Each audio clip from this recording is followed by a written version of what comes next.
छोड़ने लगा, मगर अल्लाह उनका मददगार था और मोमिनों को तो अल्लाह ही पर भरोसा करना चाहिए। अल्लाह ने जंग बदर में भी तुम्हारी मदद की, जबकि उस वक्त भी तुम बेसर सामान थे। बस अल्लाह की नाफरमानी से बचो ताकि शुक्र अदा करो। जब तुम मोमिनों से ये कहकर उनके दिल बढ़ा रहे थे कि क्या तुम कोई काफी नहीं हो तुम्हारा परवरदिगार 3000 फरिश्ते नाज़िल करके तुम्हें मदद दे।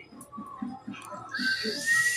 अगर तुम दिल को मजबूत रखो और नाफरमानी से बचते रहो और काफिर तुम पर जोश के साथ दफा हमला कर दे तो तुम्हारा परवरदिगार 5000 फरिश्ते तुम पर निशान होंगे, तुम्हारी मदद करेंगे। और उस मदद को तो अल्लाह ने तुम्हारे लिए जरिए बिशारत बनाया, यानी इसलिए कि तुम्हारे दिल को इत्मीनान हासिल हो। वरना मदद तो अल्लाह ही की तरफ से होती है जो गालिब है, हिकमत वाला है।